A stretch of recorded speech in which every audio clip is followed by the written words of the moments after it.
La Iglesia de Dios de la Profecía en La Romana presenta Mundo Cristiano. Mundo Cristiano. Oye, mundo, entiende de una vez.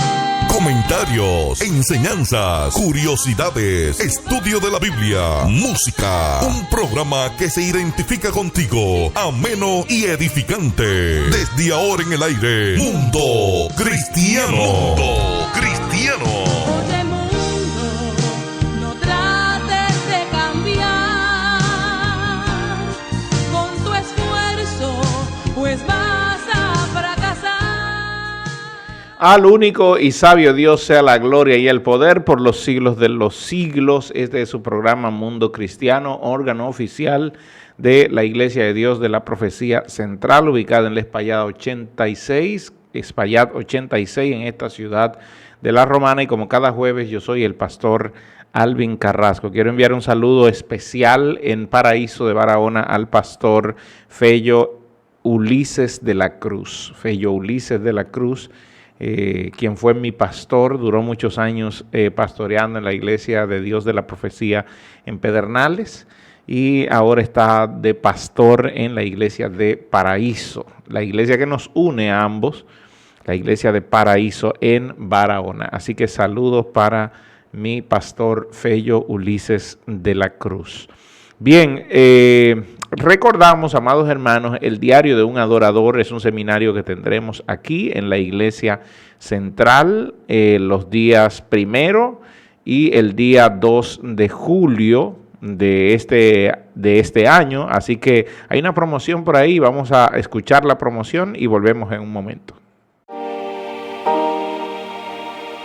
El Ministerio de Alabanza y Música de la Iglesia de Dios de la Profecía Central en La Romana presenta el seminario El Diario de un Adorador, donde aprenderemos de la mano del pastor Yacid Vargas principios y valores para una vida de adoración y servicio, dirigido a músicos, líderes y creyentes en general. Viernes 1 de julio a las 6:30 de la tarde y sábado 2 de julio a las 8:30 de la mañana. Espaillat número 86. 800 pesos por persona. Incluye el libro El Diario de un Adorador.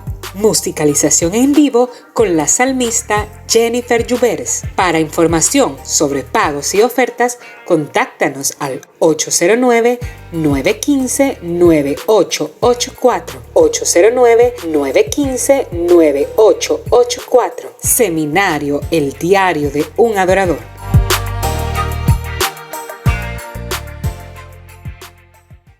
Hacemos un llamado a todos los pastores, a todos los ministros de alabanza, músicos de esta ciudad de La Romana y del resto del país que quieran venir a este magno evento, el Diario de un Adorador.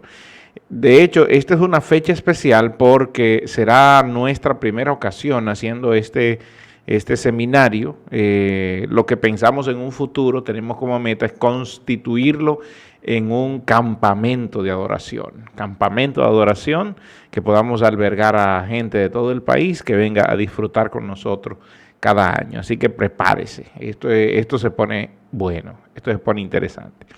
Durante todo el mes de junio, hemos estado hablando sobre el Evangelio de nuestro Señor Jesucristo. Y hoy yo voy a seguir hablando sobre todo de la palabra musar, que es la palabra que se traduce como enseñanza en el Antiguo Testamento, y la palabra didascalia, que es la que se traduce como enseñanza pero en el Nuevo Testamento. Entonces, tenemos ahí dos palabras. La semana pasada yo hablaba acerca de la proclamación, de nuestra obligación de proclamar a Jesucristo y de hablar del Evangelio. Puntualizaba que si somos evangélicos, entonces, ¿quién más que nosotros para hablar del Evangelio?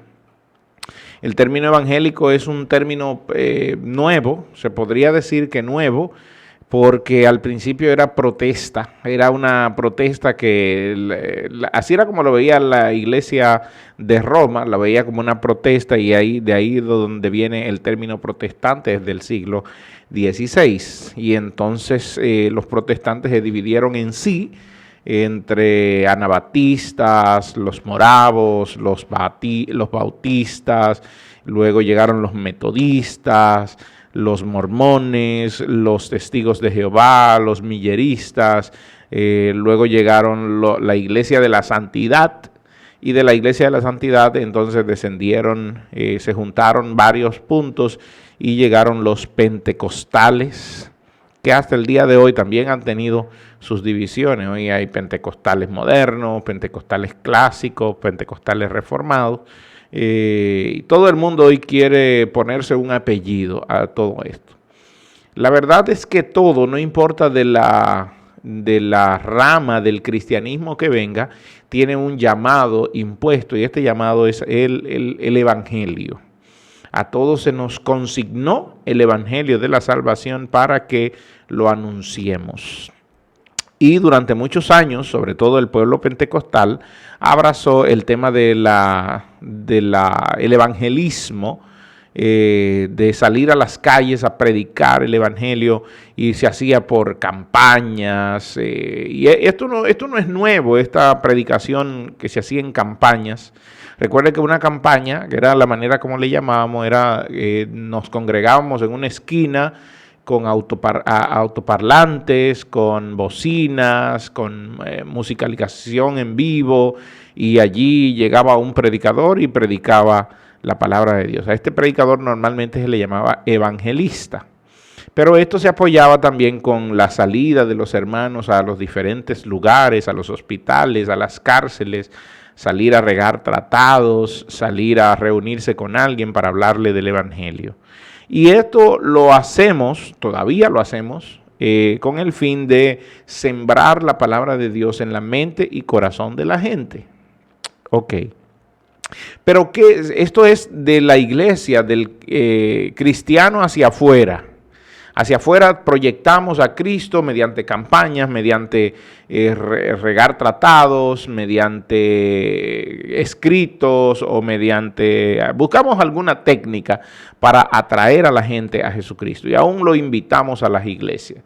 Y esto es nuestra visión hacia afuera. Esto es como por llamarlo de alguna manera, nuestra relación pública. Es la manera como presentamos el evangelio. Ahora bien, hacia adentro, ¿qué hacemos? ¿Qué hacen las congregaciones cuando se juntan para hablar, para discutir algún punto? ¿Perdemos tiempo discutiendo puntos irrelevantes? ¿O de qué color era el burro donde iba montado el Señor? ¿De qué clase de palma eran porque hay muchos tipos de palmas? ¿Cuál era el tipo de palma que se usó para ponerla en el suelo, y los ramos de laureles, y las hojas estaban marchitas o si estaban verdes, y cómo era que decían hosana, si era cantado, si era hablado?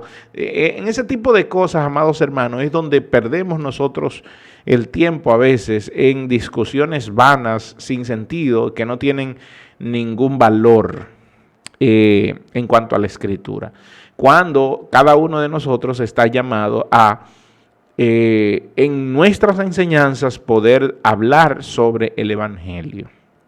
Y quiero ser bastante serio con este punto, porque así la palabra de Dios se hace mucho más fácil de digerir y mucho más fácil de aplicar a otras personas. Por eso hablaba ahorita de la palabra musar, que es la palabra que se traduce como enseñanza, donde Dios en varias ocasiones está diciéndole al pueblo, según el libro de los Salmos, de los Proverbios, le habla al pueblo sobre la enseñanza, el musar, esta palabra que se traduce, que va más apegado a lo que es la sabiduría. Por ejemplo, en Salmo 78:1 dice: escucha, pueblo mío, mi musar, mi enseñanza. Y esta enseñanza a la que se refería básicamente era la ley. Recuerde esto, la enseñanza, el musar al que se refería básicamente el Antiguo Testamento, el libro de Salmo aquí 78:1, era a la ley. Por eso dice: inclina tu oído a las palabras de mi boca. ¿Por qué? Porque la ley fue la que salió de la boca del Señor. Fue escrita por la mano del Señor, si recordamos a Moisés. En Proverbios 1:7, allí hablando de la sabiduría, Salomón dice, el principio de la sabiduría es el temor a Jehová, pero los insensatos desprecian a esa sabiduría, es decir, desprecian el temor al Señor y también desprecian el musar. Y recuerde una vez más, esa enseñanza que habla ahí es la propia ley de Dios, es la propia ley de Dios. Entonces Salomón sigue hablando de esto en Proverbios 3:1 cuando dice, hijo mío, no te olvides de mi musar.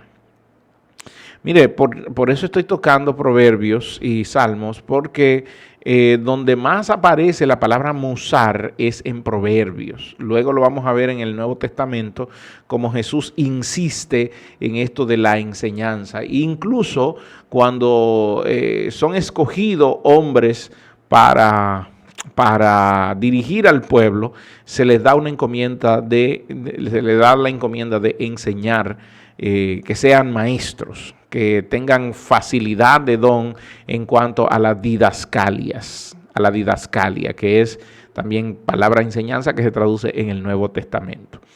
Entonces en Proverbios 3:1 dice, hijo mío, no te olvides de mi musar y tu corazón guarde mis mandamientos. Y fíjese, esto va pegado aquí en Proverbios 3:1, esto va pegado por el hecho de que la enseñanza, lo que se debe enseñar son los mandamientos. Y eso es lo que digo, la enseñanza es lo que sale de la boca de Dios, son los mandamientos de Dios. Por lo tanto, el corazón, cuando es enseñado constantemente, cuando esa musar se hace constante hacia la palabra de Dios, entonces el corazón debe guardar o debe rebosarse de los mandamientos del Señor.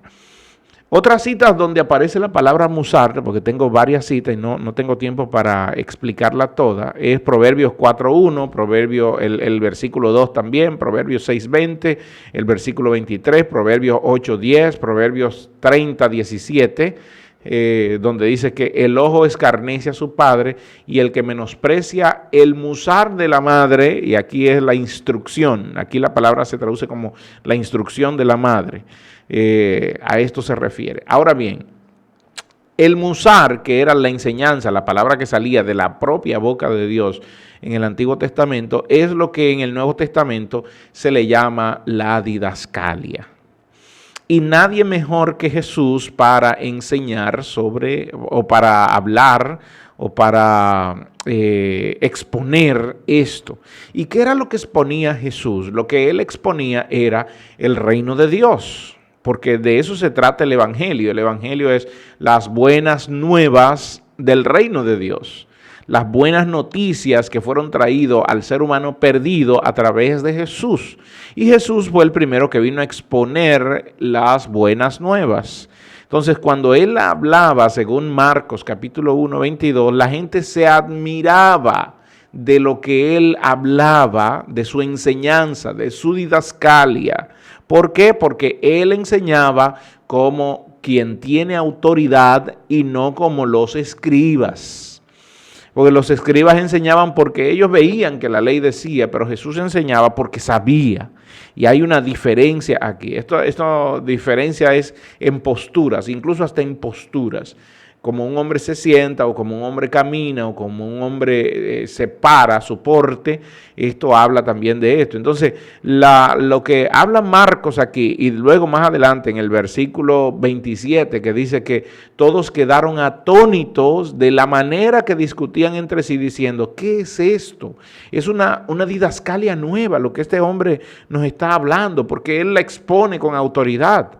Él da órdenes incluso a los espíritus inmundos y le obedecen. Ahí está, porque Jesús vino a hablar específicamente del reino de Dios. En Marcos 12:38 también, cuando él le enseñaba, lo que decía, eran enseñanzas prácticas, porque el Evangelio se trata de cosas prácticas. El Evangelio no es algo que está montado solamente en la mente de Dios y que no entendemos. No, el Evangelio es la mente de Dios, pero traída de manera práctica a nosotros. Es el reino de Dios entre nosotros, y este reino de Dios no puede ser filosófico, es un reino de Dios práctico. práctico entre nosotros. La manera como servimos a los demás, la manera como amamos, no de palabras, porque entonces se volvería un amor solo filosófico, sino el amor práctico, ese de amar a tu enemigo. Eso es un amor práctico, eso no es un amor filosófico, eso es un amor práctico. Y la palabra de Dios te dice cómo debe ser ese amor, cómo debe mostrarse ese amor hacia el enemigo, cómo se debe orar por el enemigo, cómo se debe extender la mano al enemigo. Entonces, el pueblo de Dios se concentró mucho dentro de las iglesias en discutir cosas que a veces no tenían razón de ser, discutiendo cosas que si él era rubio, que si el Señor Jesucristo era rubio, que si él tenía la cabellera rizada, que si él tenía los ojos. Y eso fue una discusión histórica, de hecho, cuando se mandó a hacer la primera pintura eso fue la iglesia de Roma, manda a hacer la primera pintura sobre el Señor, con datos que no se tenía. Lo que se dibujó allí fue una cosa hermosa, un ser humano hermoso, y entonces eso trajo discusión de siglos y siglos que hasta el día de hoy estamos discutiendo. Pero este no es el quid del asunto. Lo que quiero traer es que a veces en las iglesias en vez de concentrarse en la enseñanza del evangelio, y ese evangelio debe convertirse en algo práctico, votamos esta enseñanza.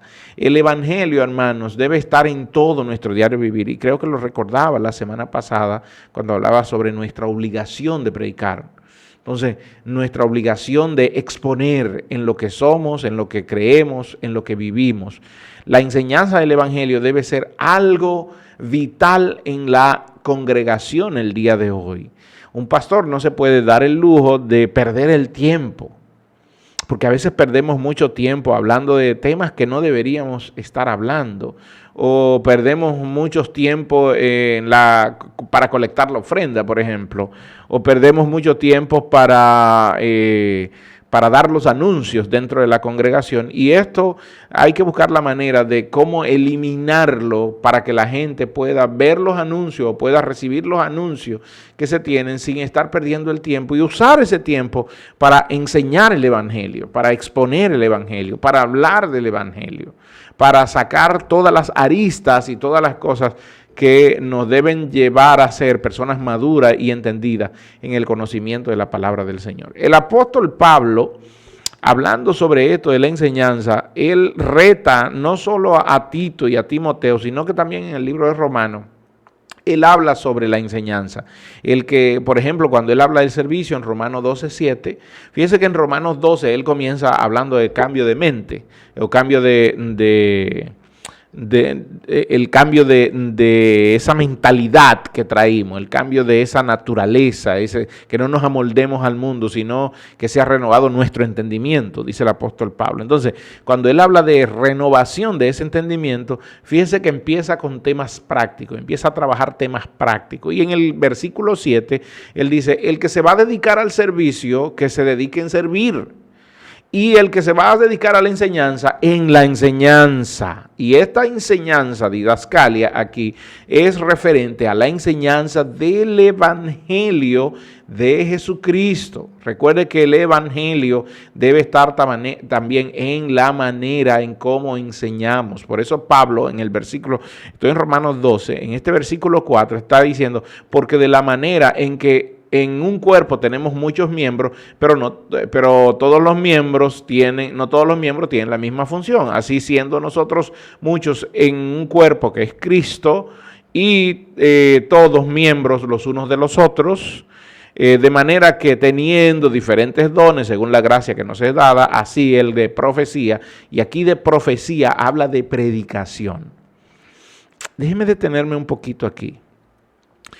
Profecía o predicación que habla en Romanos 6:12, porque aquí no está hablando de adivinar el futuro, no, está hablando de el profeta es el que se para y habla la palabra de Dios. Y le dice al pueblo, le revela al pueblo lo que Dios está diciendo en su palabra, que a veces está oculta para nosotros, pero Dios se lo revela a alguien para que sea alguien como abra el rollo delante de nosotros. A eso se refiere profecía aquí. el que se dedica a la profecía o a la predicación, entonces use conforme a la medida del don de fe que le fue dada esa predicación, úsela para la gloria de Dios. Pero ¿qué es lo que va a predicar el que predica? Debe predicar a Jesucristo, porque el cambio de vida, el cambio de entendimiento debe llegar a la luz de la predicación de Jesucristo. ¿Cómo la gente va a entender si no hay quien les predique? Pero que le prediquen ¿qué? Que le prediquen el Evangelio. El Evangelio, la buena noticia. Y les recuerdo una vez más, hermano, la buena noticia es de la cruz para acá. La buena noticia fue lo acontecido en la cruz. Una vez más, y no quiero ser, voy a buscar la manera de cómo decirlo para que no se me malentienda. El Evangelio comenzó en la cruz. Si Jesús hubiese venido y no hubiera pasado lo que pasó en la cruz, pues no estaríamos hablando de este tema. Pero como en la cruz pasó algo que cambió radicalmente la mentalidad de los que estaban con Cristo, de los que estaban alrededor de Cristo, eso los cambió para siempre. También eso es lo que nos cambia a nosotros. Ojo, hermano, porque eso es lo que se llama evangelio. Recuerde que Jesús dijo, cuando tomemos de la copa, que esta es la copa que representa el nuevo pacto en mi sangre. Por lo tanto, lo que aconteció en la cruz fue el derramamiento de sangre que traería el nuevo pacto. Y el nuevo pacto es lo que nosotros llamamos como Nuevo Testamento. ¿Ve? El Nuevo Testamento es la cruz. El Evangelio está en la cruz. El Evangelio fue manifiesto en la cruz. Por lo tanto, todo predicador, aunque hable de José, aunque hable de Sansón, aunque hable de Salomón, aunque hable de David, de Pablo, de Jefté, de Gedeón, tiene que concluir con lo acontecido en la cruz. Porque si no lo hace, entonces no puede ser llamado predicador del Evangelio. Voy con los maestros. Si todo maestro que está enseñando no culmina con el mensaje en la cruz, porque todos nosotros debemos llevarlo a los pies de la cruz de Cristo, hermanos. Todo debe ser conducido a los pies de la cruz de Cristo. Lo más grande que le ha pasado al ser humano fue lo acontecido en la cruz. Aunque se vea violento, aunque se vea sanguinario, lo acontecido en la cruz del Calvario es lo que ha cambiado la vida suya y la vida mía. Lo acontecido en la cruz del Calvario es lo que se conoce como nueva noticia, buena noticia. Esto es el Evangelio. Por lo tanto, tenemos que tomar lo acontecido en la cruz y verlo a la luz de lo que el apóstol Pablo, de lo que Pedro, de lo que Santiago, de lo que Judas, de lo que Juan están hablando en sus próximas cartas. Porque ellos están tomando lo acontecido en la cruz del Calvario para poder explicárnoslo a nosotros de manera más práctica. A esto es lo que se refiere Pablo en Romanos 12 cuando dice el que se dedica a la predicación o a la profecía, entonces use la predicación conforme a la medida de fe. Pero ¿qué es lo que voy a predicar? Claro, tocar el Antiguo Testamento, lo mismo que hizo Esteban, hermanos. Esteban tocó el Antiguo Testamento en más de 50 ocasiones, ¿pero para qué? Para traerlo a la cruz. Lo mismo que hizo Pedro. Cuando empezaron a decir, es borracho que están, y Pedro, no, espérense, no estamos ebrios, a esta hora de la mañana no, nosotros, y entonces toma todo el Antiguo Testamento para decir, todo se ha cumplido delante de ustedes, esto fue lo que fue anunciado, esto se llama Evangelio, y todo vino por lo que aconteció en la cruz del Calvario. Así que el que predica, el que enseña, atención maestros, de nada nos sirve traer códigos secretos. De nada nos sirve buscar cosas ocultas en la Biblia si esto no nos llevará a Jesucristo, el crucificado del Gólgota. Porque allí es donde debemos llevar toda enseñanza. Y entonces cuando llevamos todo el conocimiento al crucificado del Gólgota, a la cruz, el Espíritu Santo tomará todo eso y entonces lo iluminará delante de la presencia de los que están recibiendo la enseñanza. El Espíritu Santo tomará y entonces hará entender al hombre su condición delante de Dios para que pueda mirar a la cruz y que pueda recibir salvación y vida eterna. De nada sirve que enseñemos o que prediquemos si no vamos a tocar el aspecto de la cruz, porque el evangelio está en la cruz y en la sangre derramada allí. Gracias, amados hermanos, que la gracia del Señor sea con ustedes. Nos vemos la próxima semana. Dios le bendiga. Hemos presentado Mundo Cristiano. Mundo Cristiano.